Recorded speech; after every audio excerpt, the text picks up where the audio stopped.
Welcome to Hard Beautiful Journey, where we embrace vulnerability as our superpower and let courage light our path. I'm Tiff Carson, here to share heartfelt stories of healing, grief, and resilience. Each week, I'll talk with guests from experts to everyday heroes about their journeys through adversity. Together, we'll uncover the beauty that emerges from life's challenges and how each experience can spark profound growth. Join us on this courageous journey of connection and transformation.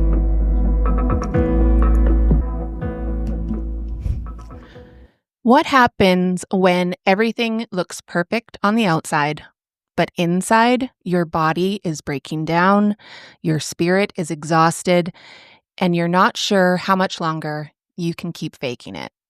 Michelle Gauthier knows that place. She spent years in a high-level corporate job, juggling motherhood, achievement, and the pressure to keep it all together, until one day her body and her intuition called her to stop, to walk away, and to start all over again. Michelle is now a transformational coach who helps high-achieving women heal the root causes of their burnout, perfectionism, and overfunctioning. She helps them come home to themselves, body, mind, and spirit. Today, we're walking through that turning point and the healing that came after. Through the lens of the healing heart journey, we'll talk about what it means to use your voice, honor your body, rewrite your story, and build a sustainable, soul-aligned life. Welcome to the podcast, Michelle. Hi, thank you so much for having me. I'm so grateful that you are here. So I am curious, what was that moment for you when you finally said, enough is enough? And when did that unraveling become impossible for you to ignore? Yes, I really successfully, quote unquote, ignored it for a long time. But as you know, if you've been through something hard, our body and our mind won't let it go. So it started off being like, this just doesn't feel really aligned. I'm not sure I want to do this anymore. This isn't what I was hoping for. And then it just got louder and louder and louder. And what I can remember about, I don't remember like an exact moment where I thought I can't do this anymore, but I remember the direct aftermath of that was basically me lying on my couch watching Sex and the City reruns while my kids were at school during the day for like a week. I mean, I could not get off the couch. It's like once I decided I can't do this anymore, my body was like, oh, thank God. Can we just rest for a minute? So that's when you asked me that question, that's what I pictured was myself just lying on the couch to try to figure out what to do next, but I couldn't even do that yet. It was like I just had to be comforted by Sex in the City and lie on my couch. Okay, this is bananas because one of the things I'm going to tell another story later, but Sex in the City, I had that week as well. With the And same show? the same show well, you know how long it is, right? And it took a Yeah. week, and I took a week off of work. I was actually going to school to get my CPA and working full time, and I was in the later stages of the program, and I was burnt out. Like I couldn't even deal anymore, and I needed something to numb me. And I chose Sex in the City. And I laid on the couch for an entire week. I ate in between and slept a little bit. But you know that theme song? Mhm.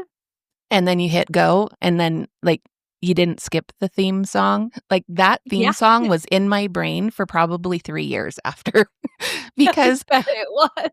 it was just a full week of numbing. So, wow, I had the exact same thing. I get it. Oh, that is so funny. Thank you, Sex and the City, for being our therapy, the start of our therapy. It worked, it worked. It And worked. there are a lot worse ways to numb, I figure, than lying on the couch watching Sex and the City. So, yeah, it was the first step in my journey, that's for sure. Oh my gosh. So, what were you most afraid of at that time of changing? And how did you find the strength to honor your truth anyway, even though you were scared? Yeah, I was really scared. I mean, literally my body felt like as if someone like a murderer was chasing me. That's how scared that I felt to just let go of everything that I was pretending to be. But just to give you context for what I was worried about, I at the same time during that Sex in the City moment, I was separated from my husband who I'm now divorced from. I had 2 little kids. I had quit my corporate job because I just couldn't take it anymore, and I really didn't know what I was gonna do next. And then I got a puppy to just throw a little more chaos into the situation. Same here. Did Ah, the same. I actually got 3, so oh my gosh, wow, we're very similar. yeah, I'm she's lying under my desk right now, I love her to pieces, but at the time, everyone was like, "What are you doing?" I was like, "Oh, it's gonna be great." we're fine. Yeah, yeah, exactly, I can take on one more thing. So, I think the number one thing I was afraid of was not being seen. I had made myself that my whole enoughness was from my job, and I think I had a long history of doing that as far as, like, getting good grades and people liking me and all that stuff was really it felt like who I was. And then in addition to that, we had a really hard time getting pregnant. In fact, my kids are both adopted. So I wanted to be a mom for a long time.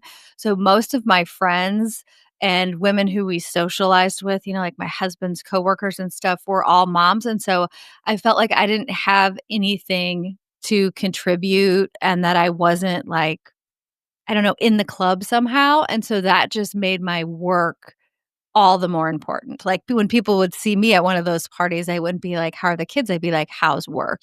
So I was really afraid to let go of that. And I was also super afraid to get divorced.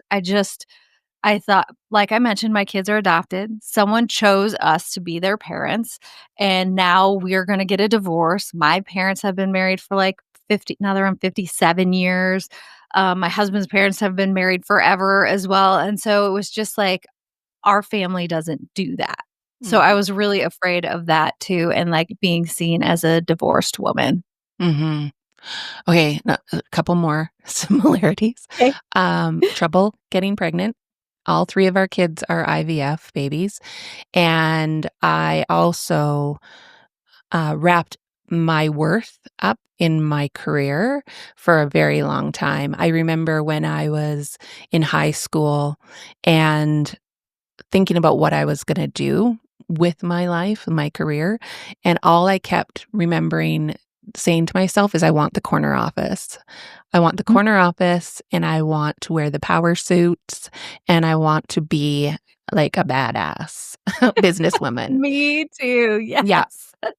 and so when we were having trouble getting pregnant, there was a lot of guilt around, am I focusing too much on my career that's what's causing this to happen, right? So there was a lot of guilt in that as well for me. So, Me wow, too. it was a tough thing to navigate wanting to have both worlds and the stress of that. It was a lot of stress. Yeah, it definitely was. It was awful, and like you said, people will give you helpful advice like, "Well, maybe if you just relax more, or maybe if your job wasn't so stressful, or maybe if you worked out less," or countless things like that that people said to me. I also think that being a really ambitious woman and being a mom, no matter how you got there, is a really tough situation. It's hard anyway, but add in like infertility and adoption and IVF and all that stuff. I mean, I did IVF too. That's like a full-time job when you're in the midst of that. It is a full-time job. Yeah, it takes Mhm. every ounce of your physical body, but more so like mental and spiritual because it's like it is hard on Yeah, your and I on had no mental health tools at that time. I was just, like, using my usual method, which was work harder, do more.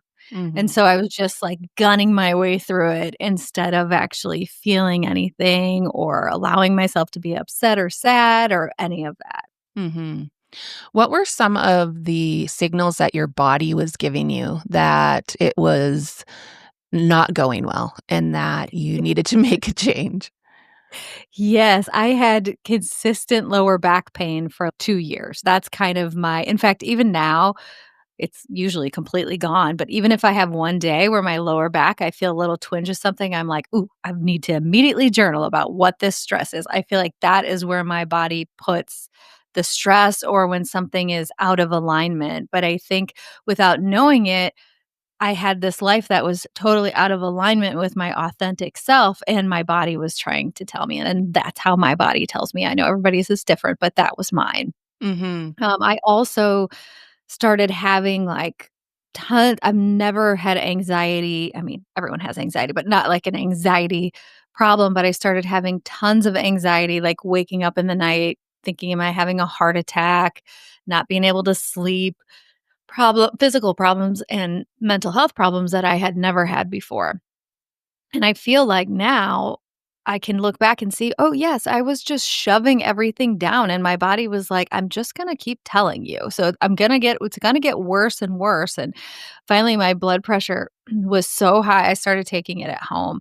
My blood pressure was so high. I looked it up one night, which, it's a bad idea to look up medical conditions Mhm. online, but it said, like, you're having a cardiac event, call 911. I was like, oh my gosh, Alright. this is serious. Yeah. Mhm, mhm. I didn't call 911, by the way. I called my aunt who was a nurse, and that was good, but it was really scary, and I was thinking, "Oh my gosh, I'm here with these kids by myself. They're both little. I'm gonna, like, have a heart attack in the middle of the night." It was terrifying. Mhm. Okay, so time for that story that I alluded to. I was in a management role in a oil and gas service company, and I walked into a mess, I guess you could say. I just came off maternity leave with our twins, so we have a daughter before the twins, and then we hired a live-in nanny to take care of our kids while I went back to work. So I left my kids and I went to this nuts of a job. Like, it was insane. It was such a disaster. I'm an accountant, and my job was to go in and fix everything that was not good so that they could get investors to come in. And I was there for 9 months, and near the end of the 9 months, I remember driving home from work and screaming out loud in my car at nobody. Mhm. But it was actually towards, like, my boss or to somebody that I was working, but it was I could actually feel my brain, I call it breaking, like, I could feel it breaking, and I was having a mental break, and it was because I was so exhausted, I was so stressed, and I also was mad that I was spending that time in my kids' lives doing something as horrible as that. But I also had to contribute to our family and pay bills. And so there was this mix of guilt and anger. Mhm. And we also had a live-in nanny, like I said, taking care of our kids. So I was mad that I was doing this and she was getting the time to enjoy with our kids.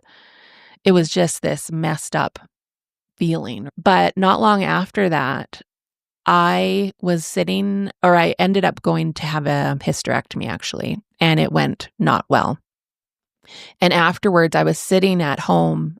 My mom was there helping me, and she said, I think we need to go to the hospital. My face started drooping. And I was like, what? And so we went to a walk in clinic, and they're like, no, no, no, no, you got to go to the hospital. And I ended up being in the hospital for almost a week. I think a week? Yeah, almost a week. But it turned out they were doing a bunch of tests for stroke, but it wasn't a stroke. Then it was ruled Bell's palsy, but it was one that wasn't normal because it was happening on both sides of my face.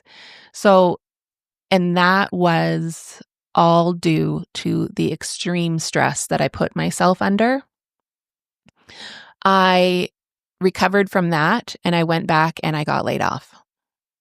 Oh my gosh. And I remember being so, first of all, angry at first that they let me go while I was on medical leave, which they shouldn't have done. But I was so grateful, and I knew that it was my angels saying, "It's time. If you don't have another sign other than this, Yeah. we don't know how to help you." Yeah, So, exactly. This is it. this is it. Get out. So, I was so, so grateful for that kick in the rear end, literally, Mhm. to get out and start over.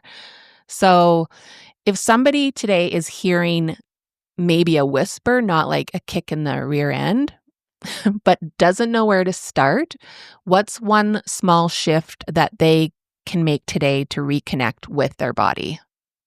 Yeah, that's a great question. And I think there are some easy ways to do it. One thing that I find really helpful is just to notice. So, if what Tiff just said resonates with you, where you're thinking, I do feel like my body or my mind is trying to tell me something, see if you can identify the feeling. So, for example, I found myself to be really angry too. And so, if you just get out a piece of paper and a pen or type it in your notes in your phone and just ask, anger, what are you trying to tell me? And just sit there for a second and see what comes up and just write down whatever comes up for you, you will probably find some of the things that are there. And I Mhm. think just allowing that, it's like taking the cap off of I don't know, a soda or something where if you just let that out, it will be the start of understanding how you're feeling because it's quite possible, even if you're in a miserable job, it's quite possible to feel a ton better while you're still there just by using mindset tools. Mhm. So, you left a powerful career and you felt like you lost your identity. How did you navigate that space between who you were at that time and who you knew that you were becoming? I think it's such an interesting question because had I gotten just a different corporate job, I don't think that I would have struggled with it. I think where I was allowed to have this struggle, which I now think was a major part, a major shift in my life, was because I chose to start my own business and to be a life coach. I had done training for that with Martha Beck, who's like very well-known author and life coach person. So that gave me credibility, quote unquote. Mhm. But that was it. I didn't have any experience. I've never, I had a corporate job. I've never been like a counselor or a therapist or anything like that. And so it was very hard for me to switch careers midlife. I think I was 41 or 2. And then to also not have a successful business yet. So Mhm. those 2 things combined, and I thought, "What is going on here?" The way that I really noticed it is people would say, "What do you do?" And I would say, "Oh, I'm a life coach, but I used to be." And then I would explain, like, what I used to be so that they would that was my attempt to control what they were thinking about me, which is, "Wow, she's a uber successful person." Mm. And at first, I was embarrassed to even say that I was a life coach because I thought people might think it was weird, which, spoiler alert, I thought it was weird. I was the one who was thinking that, and I just didn't have a chance to really, take the time yet to appreciate what it is and how much value I can bring, and that I am so much more than how much money I make or what kind of job that I have. How long did it take you to drop that disclaimer? I would say a year. Mhm. It took me a long time to realize it, that I was doing it, and once I did it, and then I did the work, which I can explain a little bit about what I did if that's helpful, but Yeah. once I did the work on that, then it started to drop fairly easily. I'd love to hear because, like I told you off camera, I am also doing something similar, and I'd love to know how to drop the disclaimer when it's time. Yeah. Yeah, so I think the first question that I had to ask myself is, "Why am I doing this?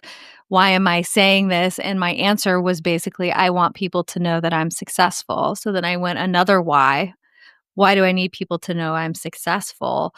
So that they will think that I am enough as a person. Why do I need other people to think that I'm enough? And that was like, ooh, a lot of question marks there. And the answer was basically because that's the way that I was socialized and brought up. And I think that's true for most women, Mhm. that we're really taught to think about what other people are thinking, how they're feeling, what they're thinking about us. And so then I was able to just ask myself, do I still want that? Do I still want that to be my own narrative? And I did not.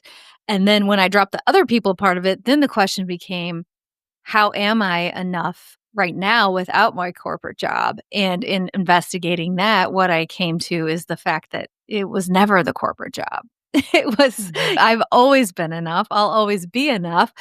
And coming from the place of enoughness, then, and just knowing that I am no matter if I make $0 or if I work at Starbucks or if I have this $1 million business, whatever it is, I'm always enough. And so realizing those shifts, and I just summarized a couple months of like thought work and things like that. But one really important step in it is to, for example, in your case, if you notice yourself saying that and then you try to drop it, just notice how you feel when you do. And then keep an evidence journal of evidence for reasons why you are enough without that. Like, I I am love that. enough as for example, one of the things that I would write down a lot is the people who really love me don't care at all about what I do for work. So, like, my kids aren't like, "Oh my gosh, our mom's a life coach. Isn't that so cool?" They don't care.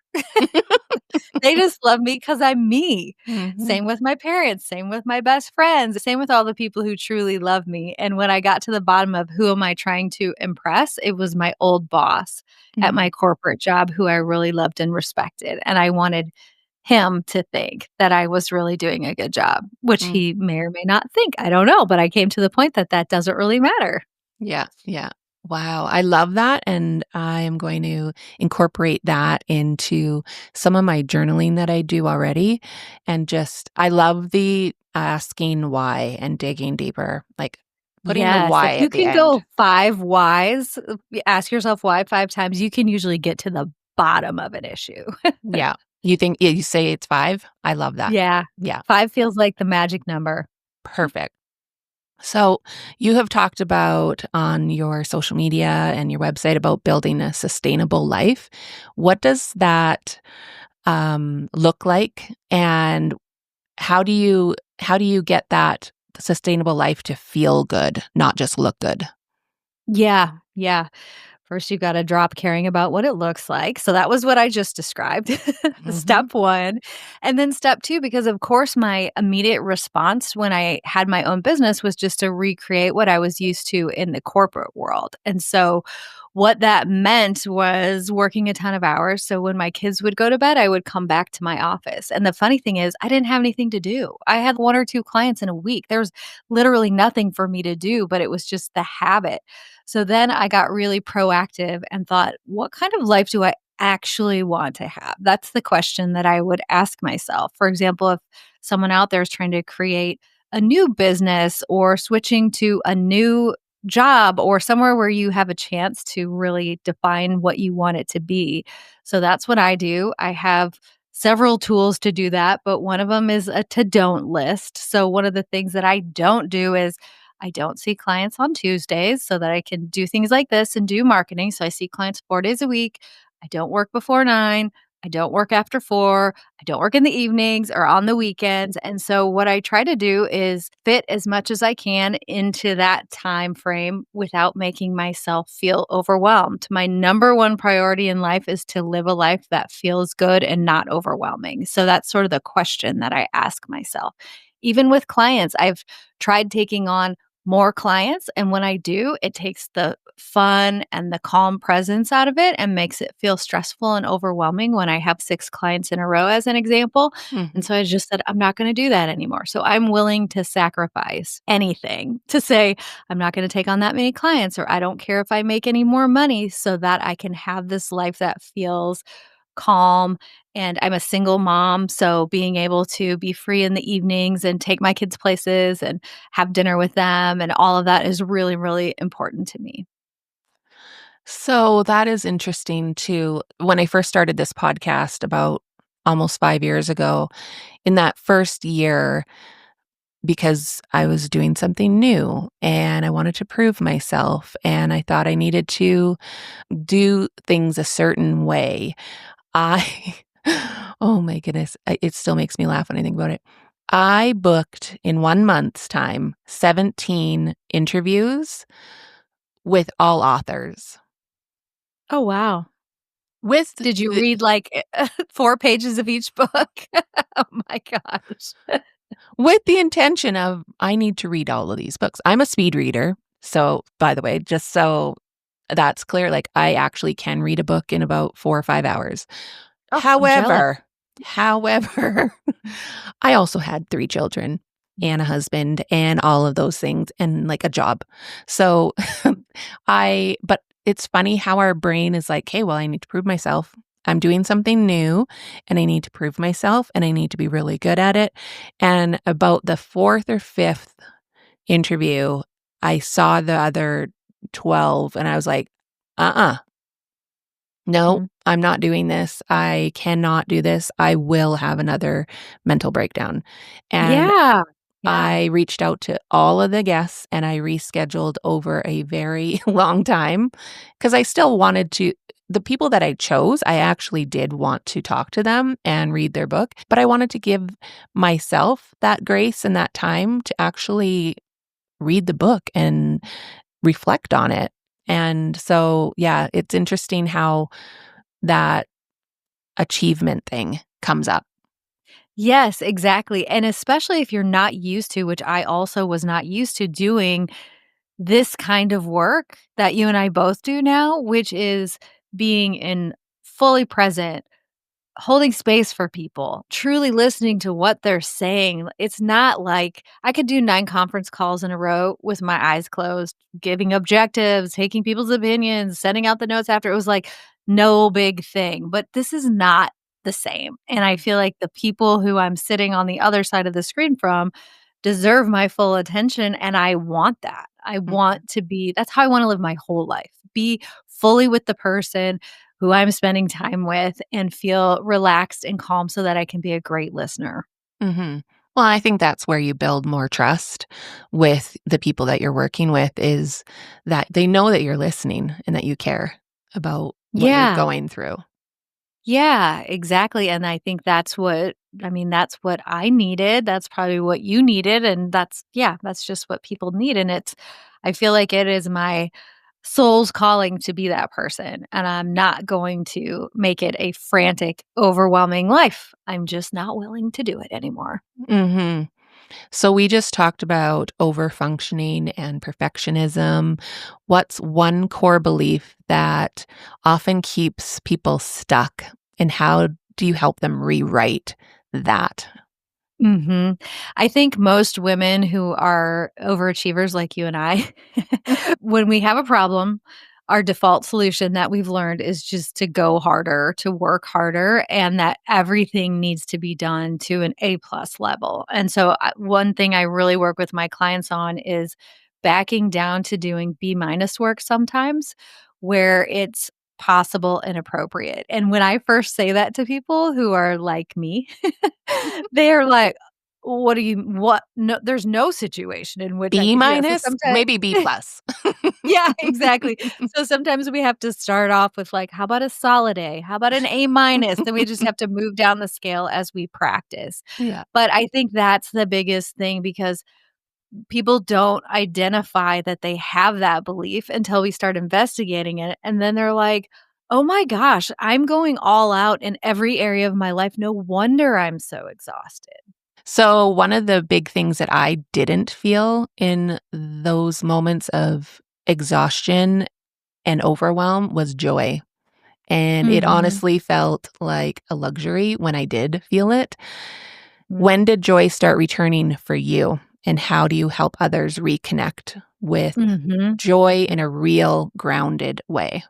Yeah. It's interesting because one of the things that I ask my clients right at the beginning is what brings them joy or what do they enjoy doing? And they almost always say, I can't think of anything. I don't know. I can't remember. I know I used to like to do things. And then they say, I must be the only person who's like that. Have I gone over the deep end? I'm like, everybody says that. Everybody says that. It's okay. So if that's you, if you're hearing this question and thinking, I don't know that I have any joy in my life or I don't remember what I like to do for fun, don't worry. It can come back. Mhm. Just takes a little work to give it time to come back. So I would say for me, all along the way, even when I was feeling really miserable, my children brought me joy. not 24/7. They are kids and they Yeah. fight. You gotta feed them dinner and clean up their messes and stuff. But Uh-huh. that was a consistent theme that they would always bring me joy. So even just doing a little something with them for 20 minutes and just being in that joy and then going back to, "Oof, this is hard. I don't know if I can do this." So I just would say if there's anything you can think of right now that brings you joy, for a lot of people, it is something like reading. I have a client right now who says, "When I go outside and I walk and I look up at the trees, I feel peace and joy." I'm like, "Great. Just 5 minutes a day. Try to go out and do that." Mhm. So I think that I just slowly built my tolerance for joy because I believed that during the time when I was just working so hard, that was the number one priority, and that's not joyful. And now I've realized, oh, you can create a life. Like, for example, when I'm working, I feel joy now. That was not really an option. I maybe felt joy when I finished a really hard task or something, but now every day, sometimes at the end of the day, I think, "I can't believe this is my life. I can't believe this is my job, and I get to do this all day." So, as you start adding in little things and more and more and more, and it's not like you have to be at an amusement park all day or lying on the beach all day to get that kind of joy. You can get joy from I'm looking at my desk, having your perfect coffee. I only write with these certain pens because I love them and they bring me joy. I have lots of colors in my planner because that brings me joy. So I just have all these little things in life that bring me joy. And I think what brings you joy can change too.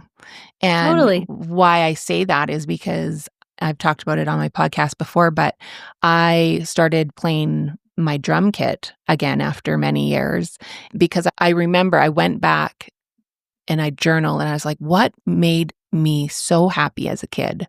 What did I love doing? And my dad's a musician and they had their rehearsals at our house. And I remember when they weren't playing on them, I would go and bang on those drums like a mad woman, and I remember being so happy and laughing and giggling, and so that's when I was like, "You know what?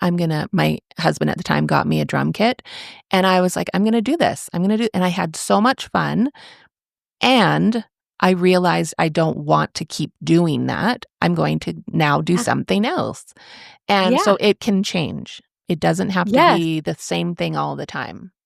Yes, and once you drop the perfectionism thing where you don't have to be good at everything, like, for example, I really wanted to do yoga, but I wasn't good at it, which Mhm. how do you even measure that? I don't know, but I wasn't good at it in my mind, and once I let go of that, I started really finding joy in doing yoga, as an example. So there's so much more potential when you're just willing to try things and suck at them, and I'm still not super flexible or anything, but I completely can enjoy a yoga class, and I'm imagining you weren't like a world-class drummer when you first started, right?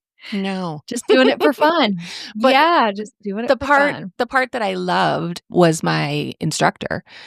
I actually went and got, I think it was 6 lessons or something from him, and funniest guy, and I just loved going and laughing with him, How and great is that? yeah, like, I was not good. I had a little bit of the beat, but I had more fun just laughing and seeing what song he was gonna get me to try. So Yeah, but then when I felt it in my body that I wasn't excited anymore to go, that's when I was like, "You know what? I'm gonna listen to this. I think that it's time to now move on."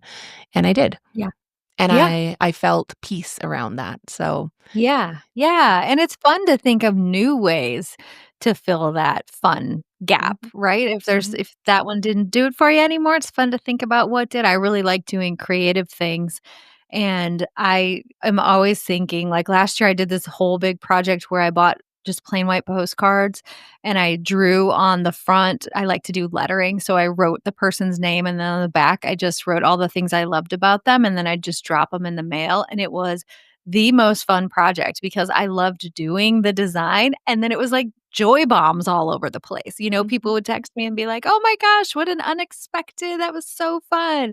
So Yeah, that was really fun too. that's awesome. I used to enjoy coloring as a kid. I Yeah. called myself a professional colorer, and I was pretty sure that that was gonna be my career.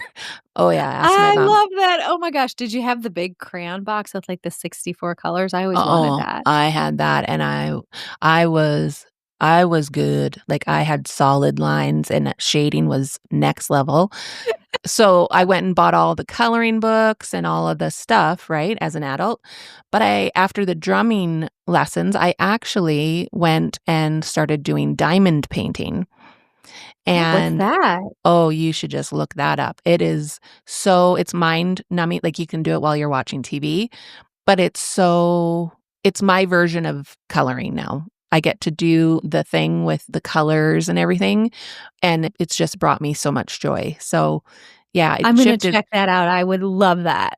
Yeah, it's awesome. It went from drumming to diamond painting, so it can be pretty different.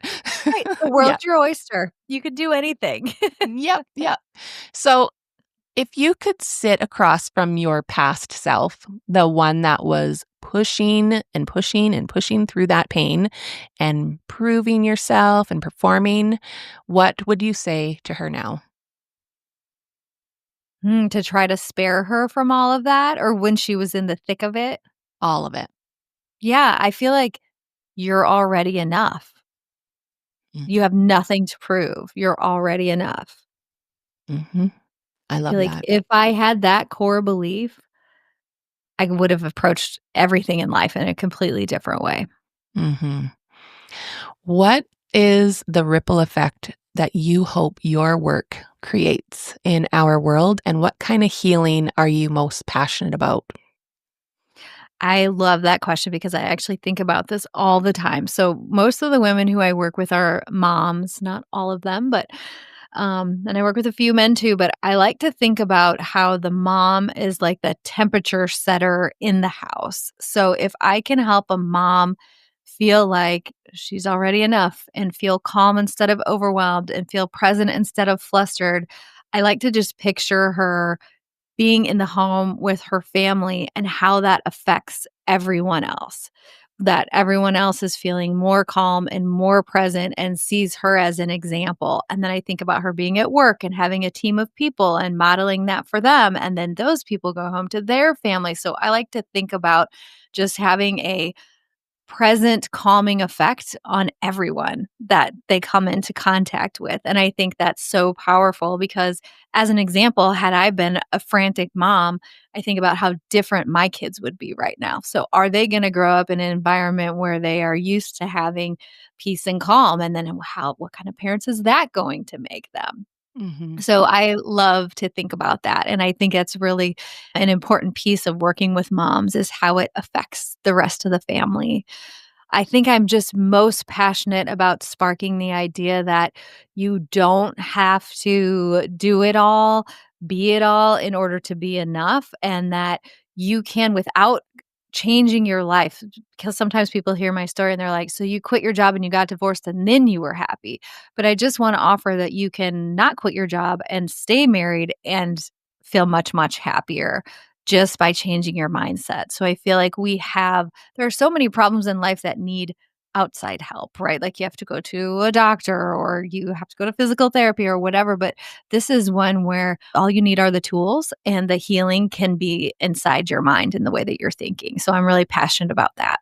Mhm. Well, I know that people are going to run to your website and your Instagram, because you are doing such powerful work with people. So if you wanna check out Michelle, this is her website, Michelle go see, I'm gonna say it again.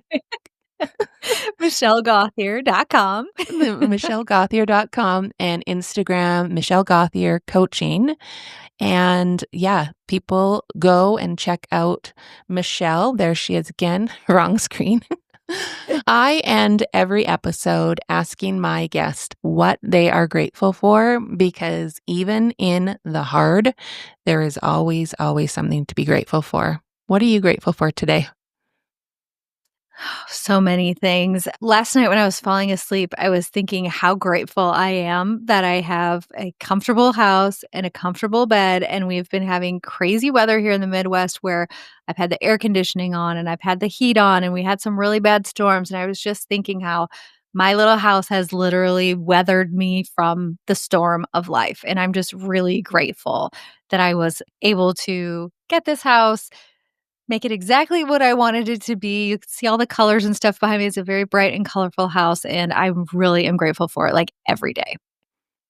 I am grateful for the same thing. I was actually just upstairs in my house before we got on, and the sun, I'm normally gone to work by now, but I went upstairs and the sun was shining into my kitchen, and I was just like, wow, it is so beautiful in here right now and Yeah. so calming. And I'm just grateful for this home, Yes. this safe And if space. you hadn't had that moment of just stillness to notice that, that same sun would have come in the window and you might not have noticed it. So, yeah, that's great. Kudos to you for just slowing down a little bit and appreciating that. Mhm.